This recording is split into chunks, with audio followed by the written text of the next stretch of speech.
ကျော်ဟိန်းနဲ့ဇကားရိုက်တုံးကထက်လှလာတဲ့မင်းသမီးလေးဗုဒ္ဓဟူးမေမင်္ဂလာပါမြန်မာဆယ်လီရီကပ်ပရိသတ်တို့ရေ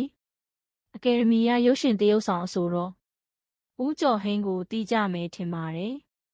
ဦးကျော်ဟိန်းနဲ့အတူရုပ်ရှင်ဇာတ်ကားရိုက်ဖူးတဲ့ဗုဒ္ဓဟူးမေဆိုတဲ့ဦးကျော်ဟိန်းခေတ်ကတက်သစ်စမင်းသမီးလေးဒီကားလေးထဲမှာတရုပ်ဆောင်ထားတာမှတ်မိကြမယ်ထင်ပါတယ်ခဏသွားတော့မယ်ဟုတ်ကဲ့ပါပြောချင်တာလေ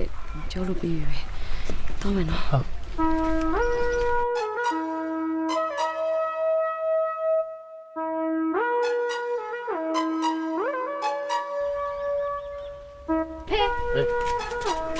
အဲ့ဒီတော့လည်းဘာလို့လဲ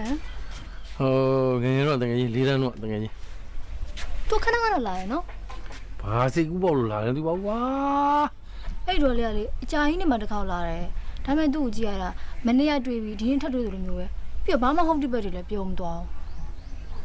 ဟမ်တမီးကအဖေတို့ပြောတာတွေကိုနားထောင်နေတယ်လားအဲ့ရချင်းချင်းလေးပဲဖေရဲ့သမီးနားမထောင်လဲကြားနေရတဲ့ဥစ္စာယူဗုဒ္ဓဟူးမေဟာသူ့ရဲ့တတော့ဆိုရှယ်လူမှုကွန်ရက်မှာသူဟာဦးကျော်ဟိန်းနဲ့တရုပ်ဆောင်ဘူးကြောင်းခုလိုထုတ်ပြောလာပါတယ်ဟိုလေကလေးဘွားကြည့်ဘူးလေဦးကျော်ဟိန်းနဲ့ရိုက်တဲ့မင်းသမီးမလားဦးကျော်ဟိန်းတင်ပေးတဲ့အသားညွန့်ညွန့်နဲ့ပလုတ်ဖုံဖုံလေးလေ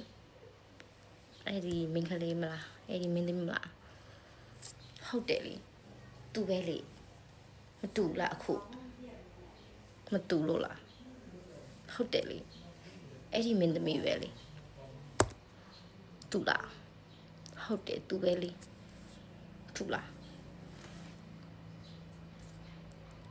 စားလားနောက်ထပ်သတင်းထူးလေးတွေကြည့်ကျင်သေးရင် like and subscribe လုပ်ခဲ့ကြအောင်နော်မြန်မာဆယ်လီရီကပ်ကိုအားပေးကြတဲ့မိဘပြည်သူများစိတ်ချမ်းသာကိုချမ်းသာပြီးတာယာသောနေ့လေးပိုင်ဆိုင်ကြပါစေ